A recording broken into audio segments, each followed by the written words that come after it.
Iya. Assalamualaikum warahmatullahi wabarakatuh. Perkenalkan, saya Abdul Rozak, mahasiswa Universitas Hukum, mahasiswa Universitas Nasional, Fakultas Hukum. Di sini saya akan mempresentasikan ujian akhir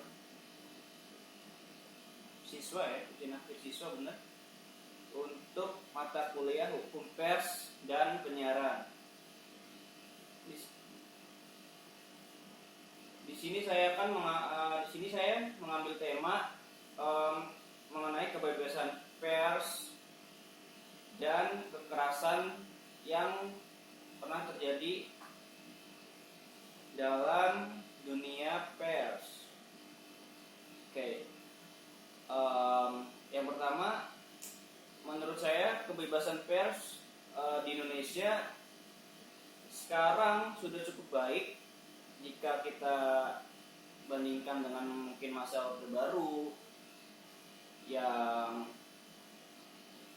mungkin segala penerbitannya itu berada dalam pengawasan pemerintah dan cenderung sangat tidak netral dan juga tidak independen.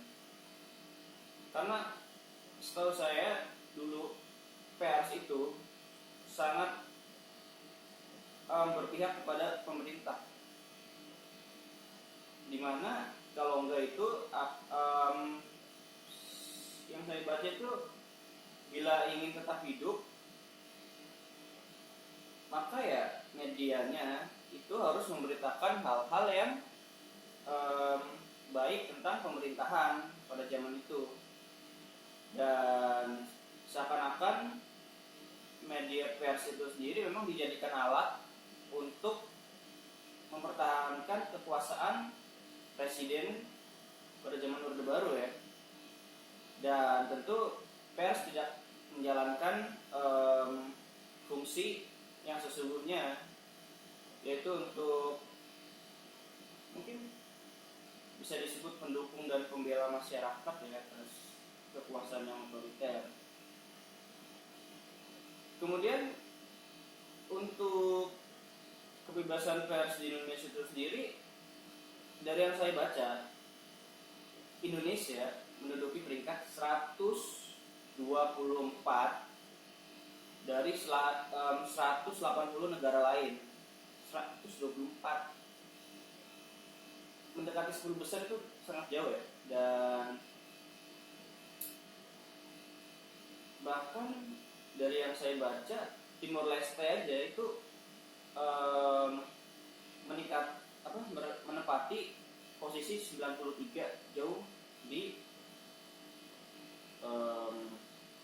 anak kita ya. Terus mengenai kebebasan pers akhir-akhir ini yang cenderung sangat mencolok, itu tentu kita pernah baca yang dari Papua. Itu kalau nggak salah itu September 2019, itu pemerintah memutus akses internet dengan dalih untuk memberantas hoax atau berita-berita yang bisa menimbulkan kegaduhan lah ya, dan juga untuk menjaga ketertiban umum. Tentu itu sangat disayangkan karena bagaimanapun membungkam peran pers atau fungsi pers itu sendiri, kebebasan pers ya, dimana kebebasan pers itu termasuk ke dalam HAM dari yang saya baca ya. Terus untuk kembali kekerasan itu sendiri, kekerasan di dalam dunia pers itu memang kalau kita lihat akhir-akhir ini lah mengenai 212 lah ya, itu tentu ada kekerasan di mana pendemo itu mungkin melakukan pelecehan seksual, pelecehan fisik lah mungkin lah ya, terus mengolok-olok di belakang mungkin mungkin wartawan yang sedang meliput berita, dan ada juga yang mengusir. Dan tentu itu bukan tanpa sebab, karena dari yang saya baca memang Kompas cenderung memilih salah satu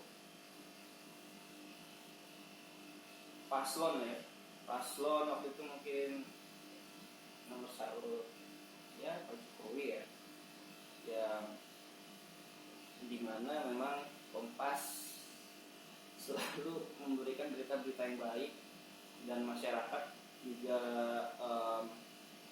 mungkin sadar lah ya, memang Kompas tidak bersifat netral dan independen, dan tidak independen sendiri itu dipertanyakan juga. Jadi memang tidak sepenuhnya kekerasan di dalam pers itu tidak berasal dari pers itu sendiri. Jadi memang ya sedikit dipergunakan lah ya. Kemudian saya akan menyinggung mengenai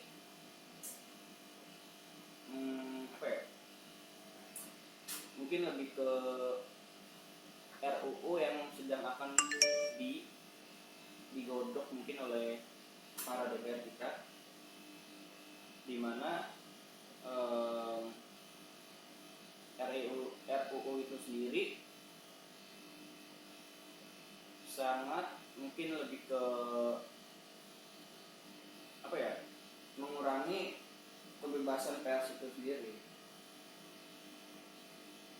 dimana mungkin ke dalam penyiaran berita bohong itu, dari yang saya baca di pasal 262 RKUHP-nya itu menyebutkan bahwa setiap orang yang menyebarkan berita bohong itu dapat dipenjara 4 tahun.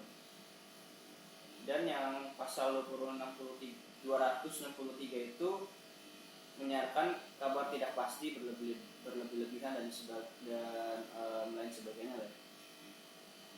Menurut saya itu pasal bisa disebut mungkin karet lah ya, karena menurut saya pasal ini bisa menyalahi,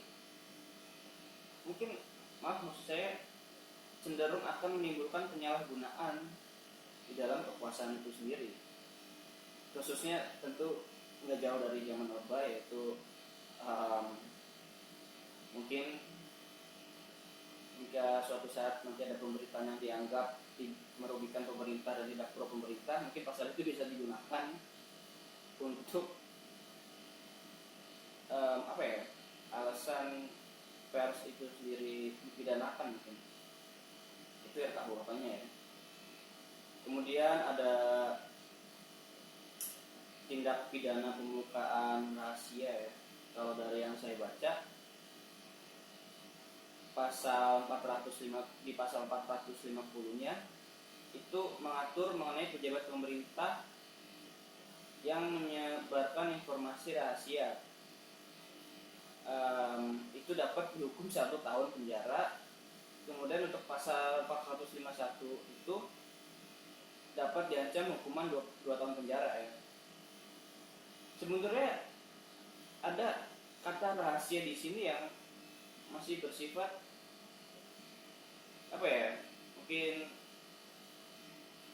mungkin cenderung bisa disalahgunakan di kedepannya nanti, karena tentu untuk melindungi kepentingan pihak-pihak tertentu juga, dan tentunya untuk melindungi membatasi rahasia jabatan lah atau suatu profesi ya.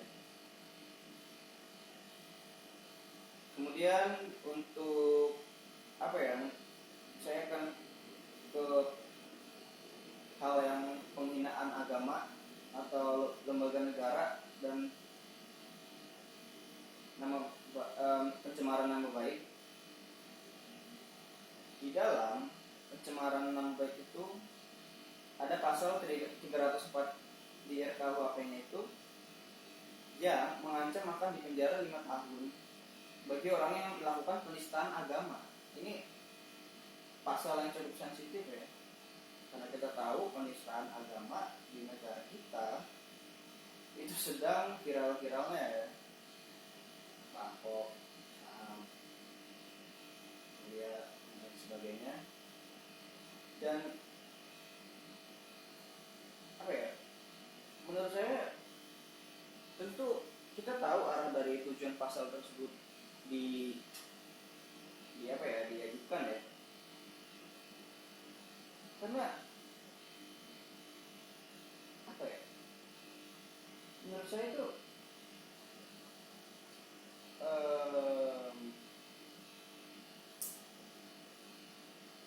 ya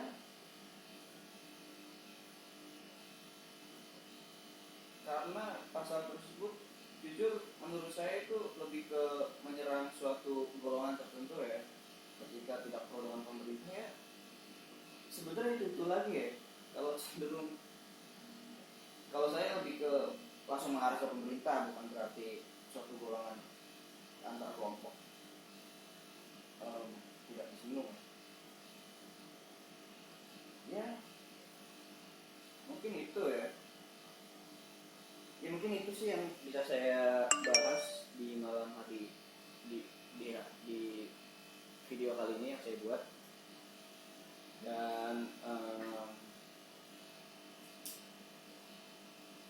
ya mungkin itu aja yang bisa saya presentasikan malam ini. Maaf tentu banyak kekurangan dan mungkin kurang lebihnya mohon maaf. Akhirul kalam, wassalamualaikum warahmatullahi